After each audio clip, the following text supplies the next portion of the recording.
Marta had always been a woman with an easy smile, but those who knew her understood that behind that calm demeanor lay a constant struggle to survive. At 28 years old, she worked as a waitress in a small diner downtown.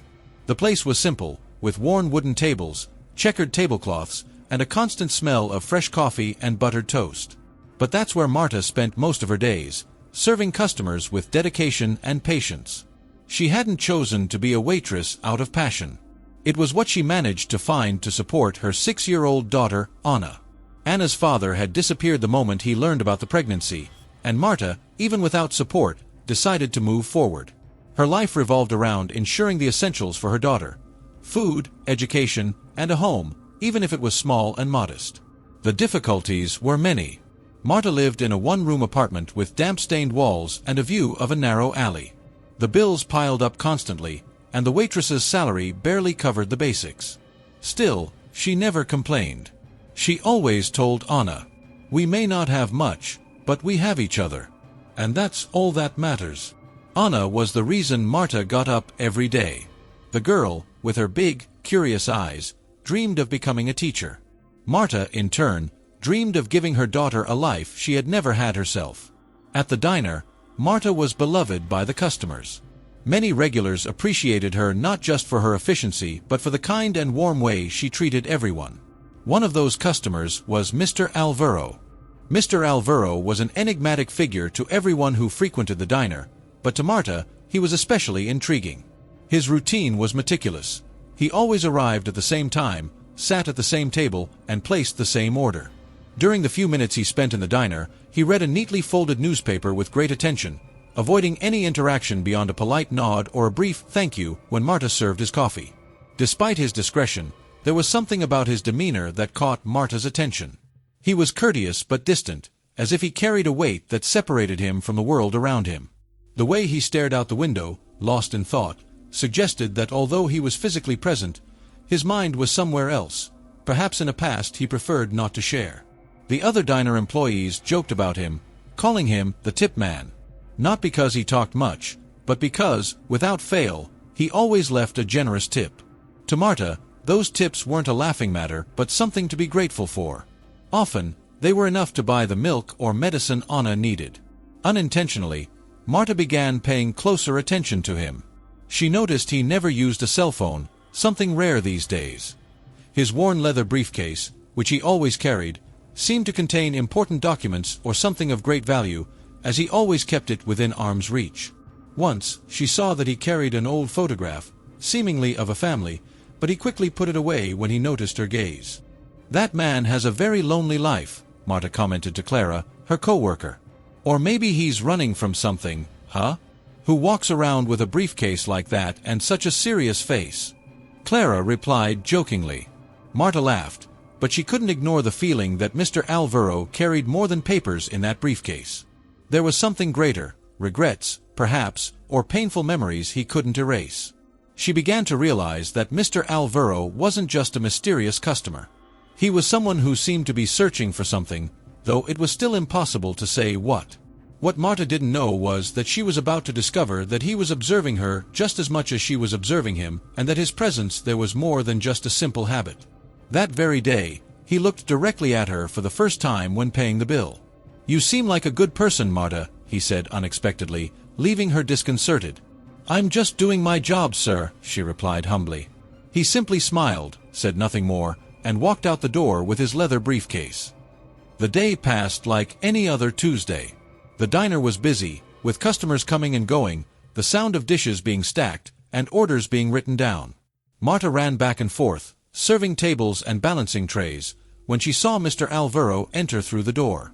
As always, he went to the corner table, adjusted the newspaper on the table, and placed his usual order: black coffee and cornbread.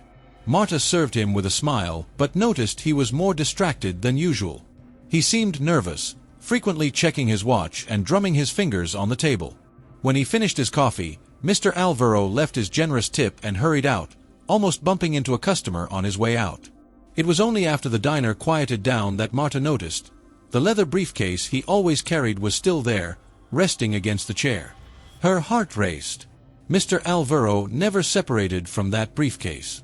Was it an oversight, Or had he left it there on purpose? Marta looked around, trying to find someone to help her decide what to do, but Clara, her co-worker, was busy at the counter. Hesitantly, Marta picked up the briefcase and placed it on the table. She immediately felt its weight. Whatever was inside seemed important.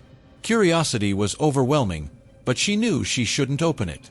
Still, the thought of calling the police or returning it to the diner manager was interrupted by an unavoidable question. What if he urgently needs this briefcase? What if something very valuable is inside? After a few minutes of indecision, Marta mustered the courage to unzip it, just enough to take a peek inside. What she saw left her speechless. The briefcase was full of money, more than she could ever imagine. Neatly stacked bundles of high-value bills, meticulously arranged.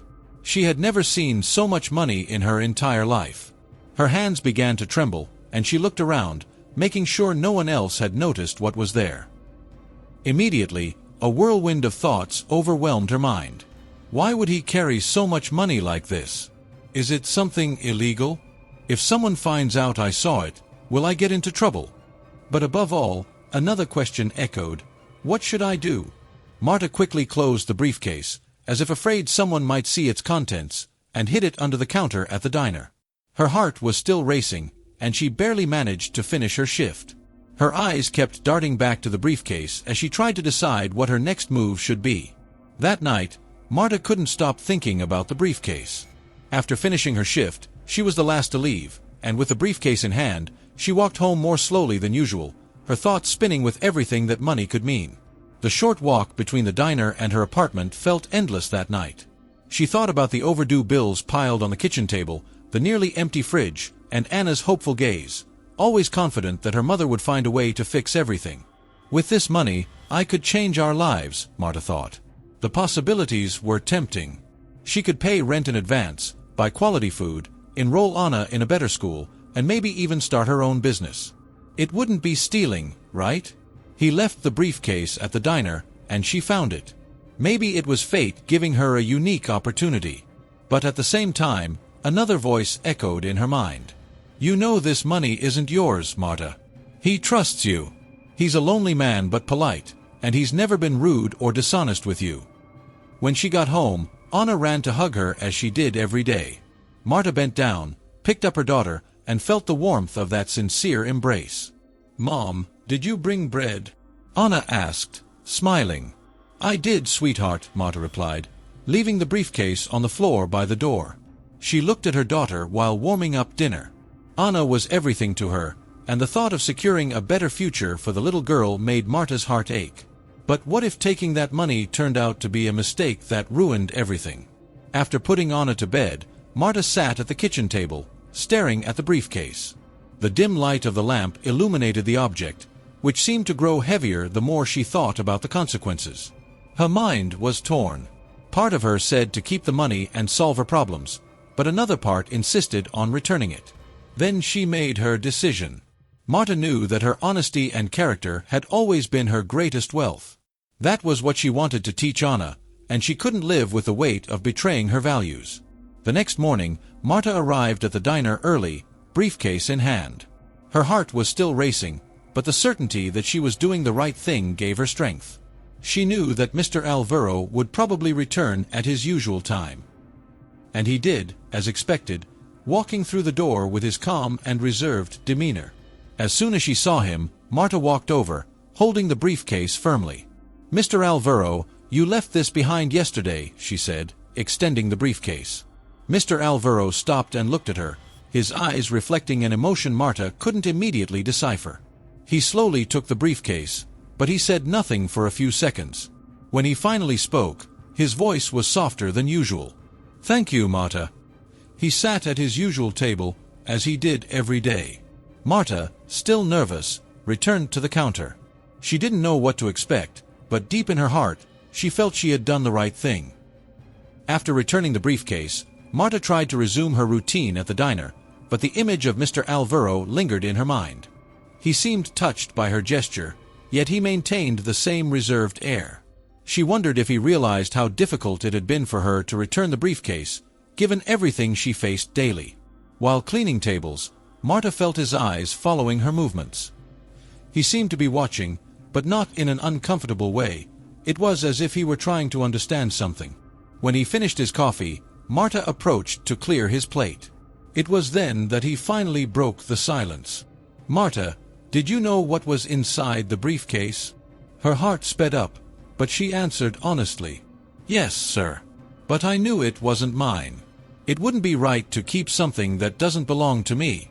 Mr. Alvaro nodded slowly, his eyes reflecting a mix of surprise and admiration. "You're a rare woman, Marta. These days, it's hard to find people who put character above their circumstances." She smiled shyly, unsure of what to say. He continued, "You remind me of someone I knew a long time ago. An honest person who always did the right thing, even when life wasn't fair to her." There was something in his voice Marta couldn't decipher, melancholy mixed with a hint of regret. Before she could respond, he picked up the briefcase and left, as always, leaving a generous tip on the table. The next morning, when Marta arrived at the diner to start another day of work, something different happened. The manager called her over.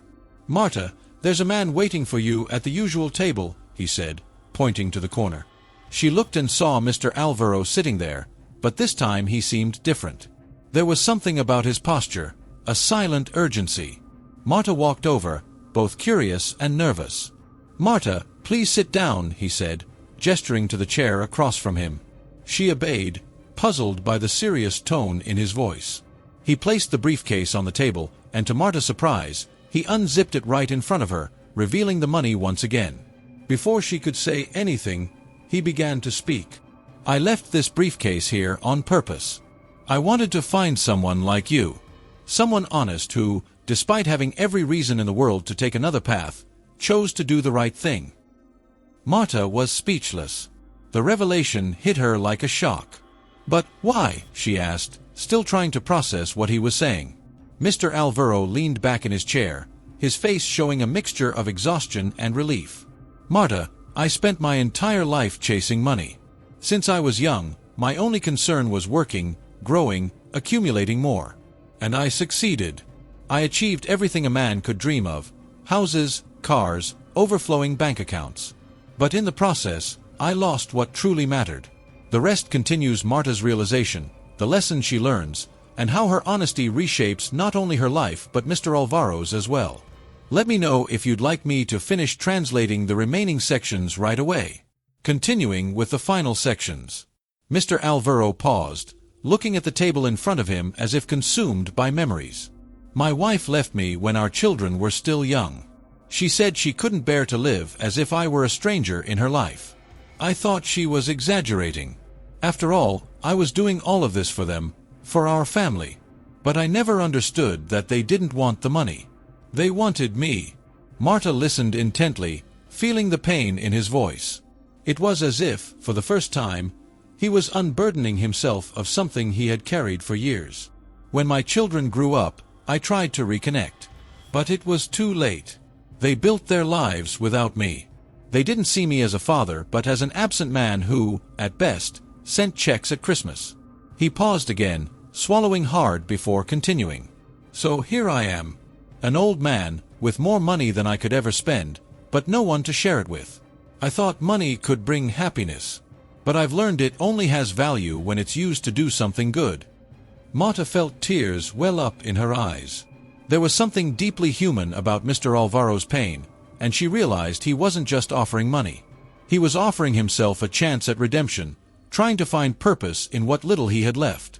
"And why me?" Marta asked, still incredulous. Mr. Alvaro smiled, a genuine smile, something rare for him. "Because you're different, Marta. Because even with every reason in the world to make another choice, you did the right thing. You didn't think only of yourself but of who the money truly belonged to. And I know you'll use it for something good, something that will make a difference." In the days that followed, Marta found herself overwhelmed by emotions that seemed impossible to explain. The briefcase full of money was now in her home, carefully stored, but the weight of that responsibility was immense. She knew her life and Anna's life would change forever, but she didn't want the euphoria to blind her to what truly mattered: maintaining her values and using the money with purpose. Marta began to plan carefully. Her first thought was to pay off all the debts that had tormented her for so long. Then, she decided to use part of the money to secure Anna's education, enrolling her in a better school. But even with so many urgent needs, something in her heart told her she should also help others. After all, Mr. Alvaro had trusted her not just because of her honesty, but because he saw in her someone capable of making a difference. Before making any definitive decisions, Marta decided to visit Mr. Alvaro. She felt she owed him more than just gratitude. That morning, she arrived at the diner early, hoping he would show up as he did every day. When he walked through the door, with his serene posture and thoughtful expression, Marta approached him. "May I speak with you for a moment?" she asked, pulling up a chair to sit beside him. Mr. Alvaro smiled, as if he already knew what she was going to say. "Of course, Marta.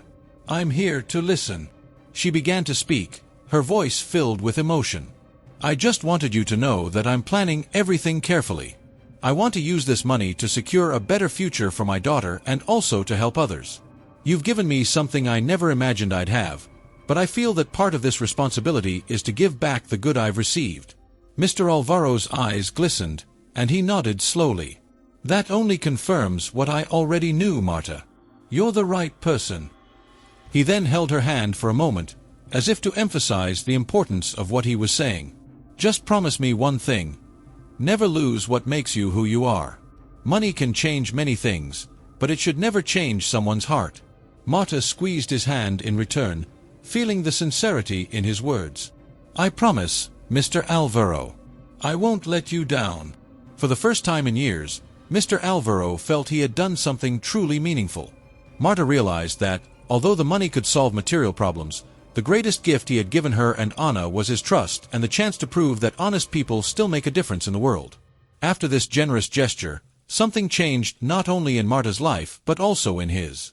The once lonely man, lost in his regrets and memories of the past, began to visit the diner not just as a customer but as a friend. Marta, with her warm and welcoming nature, made a point to talk with him whenever she could. She listened to his stories, his memories of a youth consumed by relentless work, and the pain he carried from being estranged from his family. Each conversation seemed to lift some of the burden from his shoulders. Anna, Marta's daughter, soon became part of this unexpected friendship. One day, Marta decided to introduce her daughter to Mr. Alvaro, believing that Anna's natural joy could bring some light to his days. "This is my daughter, Anna," Marta said with a warm smile. Anna, without hesitation, extended her tiny hand to greet him. "Hi, mister. My mom says you're a very special friend of hers." Mr. Alvaro laughed, a rare occurrence before. The girl's sincerity touched something deep within him. "And I can say your mom is one of the most special people I've ever met, Anna." From that day forward, he began visiting Marta and Anna at home, bringing small treats for the girl and even helping with simple tasks. Little by little, Mr. Alvaro found a place in their lives, something he thought he had lost forever. Marta also encouraged him to try reconnecting with his own children, despite the complicated past. "Fixing relationships isn't easy, Mr. Alvaro, but it's never too late. Maybe they're waiting for a gesture from you." He took her advice seriously and decided to reach out. He called one of his children, who was initially reluctant but agreed to meet. Gradually, Mr. Alvaro began rebuilding bridges he thought had been destroyed forever. For Marta, the friendship with Mr. Alvaro became more than just repayment for his generosity. She knew that her presence in his life also served a purpose.